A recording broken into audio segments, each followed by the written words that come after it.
أعوذ بالله من الشيطان الرجيم.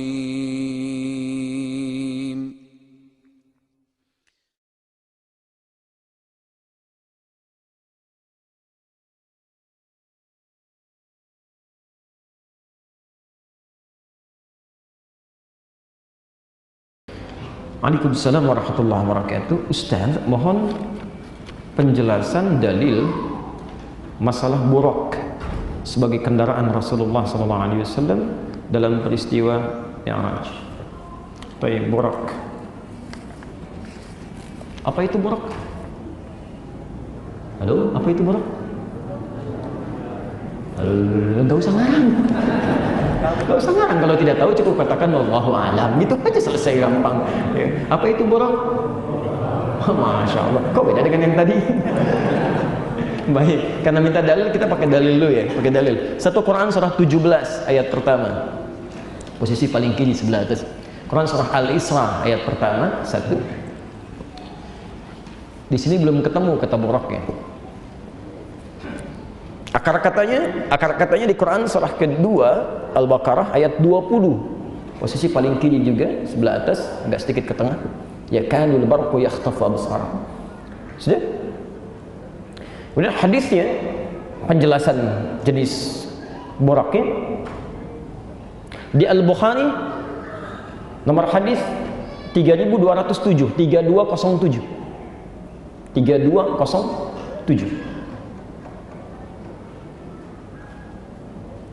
Ingat, berdoa dulu sama Allah ya, kalau mau nulis sesuatu, belajar sesuatu, minta supaya Anda diberikan ingatan yang kuat, bisa paham, bisa menyerap dengan baik, sehingga mudah untuk diamalkan ya.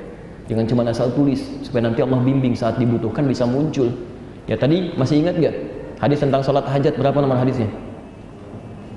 1384 ya kan? Yang benarnya, yang sahihnya 1385. Beda 2 nomor sama plat mobil di depan tuh sebelah kiri, 1387 FB sebelah situ tuh. Baik. Muslim, hadis Muslim nomor hadis 164.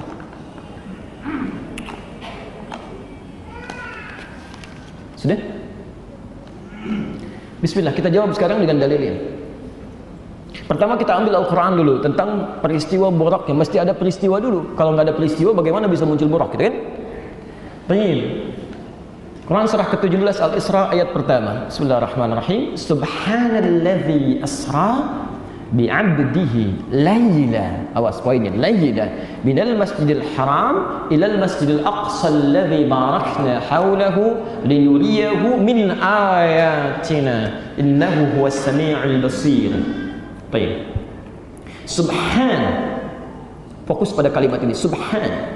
Jika Anda temukan kalimat subhan dalam bahasa Arab, terkhusus dalam Al-Quran apalagi hadis, ini artinya kalimat yang dimunculkan, dihadirkan untuk menolak anggapan yang bertentangan dengan keagungan dan sifat Allah Subhanahu wa taala. Jadi kalau ada orang-orang yang mengeluarkan kalimat yang tidak sesuai isinya dengan keagungan dan sifat Allah, maka Anda ucapkan subhanallah. Sebaliknya jika ada kalimat-kalimat yang keluar karena ada sesuatu yang menghadirkan keindahan, takjub, ya, luar biasa, itu ucapkan masya Allah. Jangan ditukar. Masya Allah ya. Quran surah ke-18 ya, dari ayat 33 sampai 35 itu posisi paling kiri di pertengahan ya. Walaula idh dakhalta jannataka qulta masya Allah la quwwata illa billah ya. Kalaulah Anda masuk ke kebun Anda yang rindang, yang tumbuhannya bagus-bagus, itu ucapkan masya Allah, jangan sombong. Itu dialog antara seorang teman yang rendah hati dengan kawannya yang kaya tapi sombong. Ya, dia masuk ke kebunnya, dia katakan, nih punya saya nih kebun kan, dan hebat daripada kamu belum punya apa-apa, ayo usaha dong seperti saya. Maka temannya meluruskan, yang terbaik ketika kamu masuk syukuri, ucapkan masya Allah la quwwata illa billah. Kamu nggak bisa begitu karena Allah tidak menetapkan itu terjadi ya. Itu yang tepat ya. Jadi kalau ada sesuatu yang bagus-bagus, yang indah, ucapan apa? Masya Allah. Ma di situ itu berarti takjub, ma takjub, dan berarti kalimat doa. Jadi kalau Anda datang ke puncak misal, melihat indah terbentang, Anda ucapkan masya Allah, itu artinya ya Allah, saya kagum dengan keindahan yang telah Engkau tetapkan ini, dan mohon jadikan setiap saya kesini selalu indah seperti ini. Awas jangan salah tempat ya. Bapak ibu punya anak, sulit diatur, wah membantah terus-terusan, anaknya masih kecil kan. Apa yang diucapkan? Masya Allah, ya, sungguh indah kenakalan ini. Kalau bisa teruskan ya Allah. Awas sesuatu kadang tidak menempat di sini. Baik ya. Sebaliknya kalau subhanallah itu lain. Ada orang berkata, maaf, ada orang berkata Allah punya anak ya. Ya turun jawaban subhana. Quran surah kedua ayat 116, posisi paling kiri di pertengahan. Wa qalu ittakhadallahu walada. Mereka berkata Allah punya anak. Subhanah, itu tidak benar. Tidak benar. Nah, dalam peristiwa Isra ini, kenapa dimulai dengan kalimat subhana? Karena ini peristiwa iman yang hanya bisa diyakini dengan iman kita, yang belum bisa ditangkap oleh akal. Sehingga ketika disampaikan oleh Rasulullah SAW, terjadi peristiwa itu cuma semalam. Perjalanan dari Masjidil Haram ke Masjid Al-Aqsa di Palestina. Ya sekarang saja menggunakan pesawat itu kan, bisa dalam beberapa jam. Kalau menggunakan bis, ya 1 malam 2 hari kan. Pada saat itu nggak ada pesawat, nggak ada bis, yang memungkinkan pakai unta. Orang pahamnya beberapa bulan sampai jalan. Begitu disampaikan saya di atas Jabal Qubais. Jabal Qubais itu sekarang yang ada istana raja di atasnya. Jadi dari Zamzam itu kalau anda ke depan masuk, sebelah kanannya langsung ada bukit, di atasnya ada istana raja, itu Jabal Qubais. Rasulullah SAW naik ke atas Jabal Qubais menyampaikan, saya tadi malam diisrakan oleh Allah. Isra itu diperjalankan pada malam hari dari Masjidil Haram di sini ke Masjidil Aqsa di Palestina, cuman semalam. Maka orang mulai meragukan di situ. Yang paling senang Abu Jahal. Yang paling senang Abu Jahal. Ini kesempatan untuk menusuk Muhammad SAW. Maka disampaikan, nah terbuktikan sekarang Muhammad itu bagaimana selama ini, maaf, mengibuli kita semua. Gak mungkin itu bisa terjadi, ya saudara-saudara, macam-macam. Akhirnya yang tadinya ragu-ragu menjadi semakin ingkar pada Nabi, yang ingkar menjadi semakin marah pada Nabi, yang yakin pun menjadi ragu kepada Nabi SAW. Kata Abu Jahal, tinggal 1 orang lagi. Kalau 1 orang ini bisa sama menolak klaimnya Muhammad SAW, maka selesai dakwah Islam di kota Makkah ini. 1 orang itu bernama Abu Quhafah, dikenal dengan Abu Bakar. Maka disusullah kemudian ke ladangnya, ke pusat pertaniannya, dikejar kemudian oleh Abu Jahal, dibawa oleh orang ini. Ada apa? Ayo kamu pokoknya dengar aja. Begitu sampai ke tempatnya, kemudian dia katakan, Muhammad sampaikan lagi, ini Abu Bakar mau dengar. Begitu disampaikan oleh Rasulullah SAW, aku diisrakan tadi malam dari Masjidil Haram ke Masjidil Aqsa, cuma semalam tadi. Abu Jahal ketawa. Dengar kau Abu Bakar, bagaimana pendapatmu? Lihat kalimatnya. Sekalipun Muhammad SAW mengatakan bahwa di belakang bukit ini sekarang ada musuh dan itu tidak terjadi, tetap saya akan percaya pada perkataan Muhammad SAW. Orang yang yakin pada sesuatu yang kebanyakan orang mengingkarinya, itu disebut dengan siddiq. Maka sejak itulah digelari dengan Abu Bakar As-Siddiq. Abu Bakar As-Siddiq.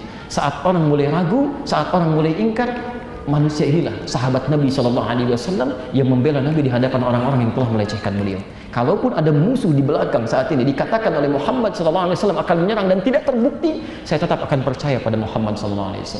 Bagaimana suasana iman dalam jiwanya? Karena itu kalau ada sesuatu yang belum paham tentang agama, jangan komentar dulu, yakini dulu, baru hikmah datang. Itu poinnya. Ya, yakini dulu, yakin baru hikmah datang. Apalagi nggak ada ilmu kemudian ikut berkomentar, bisa salah fatal nantinya. Bisa salah fatal. Ya. Dari sini teman-teman sekalian, maka turunlah ayat untuk menolak klaim orang-orang yang kemudian melecehkan Nabi, bahkan melecehkan Allah, bahkan menghina Allah. Maka turunlah surah Subhan. Itu tidak benar. Itu tidak tepat. Nah, jadi mohon maaf ya, mohon maaf. Pelecehan, penghinaan itu bagian yang dialami dalam ujian. Allah dicela, Nabi dicela, malaikat dicela, sahabat dicela. Dan dengan itu semua mereka bersabar dalam kebaikan. Dan Allah punya sifat yang luar biasa. Allah itu Tuhan, beda dengan makhluk. Ya. Nah, Anda bukan Allah, bukan Rasul, bukan sahabat, bukan Nabi, gak mau dicela, mustahil.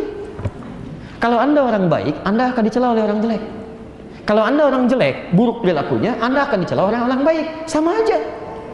Anda lewat mau ke sini, ya, Masya Allah, ada orang mabuk, Anda persoalkan. Allahu Akbar. Masih mabuk juga, mudah-mudahan dapat hidayah. Dia juga sama, soleh amat, si amat aja nggak soleh, lewat. Kalau nama Anda Doni misalnya, bisa terjadi. Itu sama aja. Jadi biasa aja kalau ada orang celah, doakan dia, sudah nggak usah balas dicela.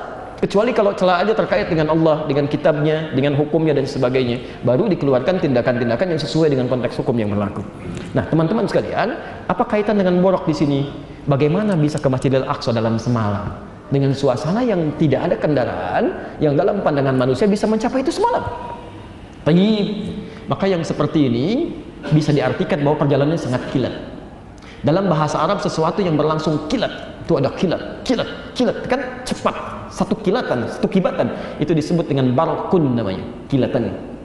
Nah, itu dalam bahasa Quran, kilat yang sekelebat itu, ya, ada cahaya sedikit itu disebut dengan barqun. Quran surah kedua Al-Baqarah ayat 20, posisi paling kiri di pertengahan, agak ke atas sedikit. Yakadul barqu yakhtafu absarahum. Hampir-hampir kilat itu menyambar penglihatan mereka. Saking perangnya cepat. Ya. Kalau kilat itu lambat atau cepat? Cepat. Nggak ada kilat slow motion. Balik lagi gitu. Nggak mungkin, pasti sekilat. Karena itu kalimatnya kilat. Ya. Ya, kilat. Kalau menjadi berita jadi kilas, sekilas info. Ya. Kalau peristiwa kilat, cepat. Tapi sesuatu yang kilat, kilat itu barakun, cepat. Nah, kalau itu kemudian menjadi tunggangan yang dipakai, dipraktekkan untuk mencapai satu tujuan tertentu dengan kilat cepat, maka berubah kalimatnya dari barakun menjadi borakun. Gak pakai borak, borakun. Ya. Saya mau Anda paham dulu dari sisi bahasanya bagaimana, itu kan? Turunannya seperti apa, baru dan itu bersumber pada dalil. Nah, buruk seperti apa yang digambarkan dalam peristiwa Isra ataupun Mi'raj itu? Maka kita dengar keterangan Nabi SAW. Ya, di hadis riwayat Al-Bukhari, nomor hadis 3207, ditemukan juga di hadis Muslim, nomor hadis 164. Ya, Al-Bukhari, sini Muslim.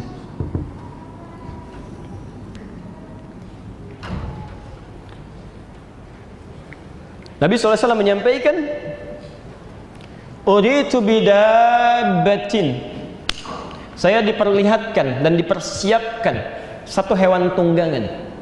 Satu hewan tunggangan. Madunal bighal, yang bukan bighal. Bighal itu campuran antara kuda dengan keledai. Ya, peranakan kuda dengan keledai. Jadi menghasilkan satu hewan yang cukup tangguh, tapi tidak terlalu perawakannya seperti kuda, tidak juga rendah seperti keledai. Madunal bighal, ya, bukan bighal, kuda paling hebat ya pada masanya.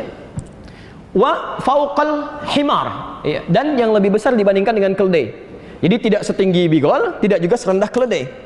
Disebut oleh Nabi SAW al-buraq, disebut dengan buraq. Bagaimana taunya buraq ini kalau beraktivitas? Dijelaskan di hadis Muslim nomor hadis 164. Maka dia bergerak sekelebat pandangannya. Jadi begitu melihat sampai situ. Ya, misal dari sini melihat pintu gerbang, ya begitu melihat sampai di pintu gerbang. Melihat lagi sampai ke galaksi misalnya kan, sampai ke gapura galaksi, sampai sana. Jadi disebut borak karena kilatannya akan sampai pada tujuan hanya sebatas penglihatan saja. Jadi begitu sampai, begitu lihat, sampai. Ya, itu yang disebut kan borak. Dan itu perkara keimanan. Perkara keimanan. Ya, oh masa sih? Nggak usah pakai masa. Kalau iman itu yakin dulu, baru hikmah datang. Ya, nanti melihatnya di akhirat akan ditampakkan pada kita insya Allah. Insya Allah. Ya, silakan mau naik buruk, mau naik macam-macam. Yang penting masuk surga dulu lah. Itu dulu ya. Itu dulu.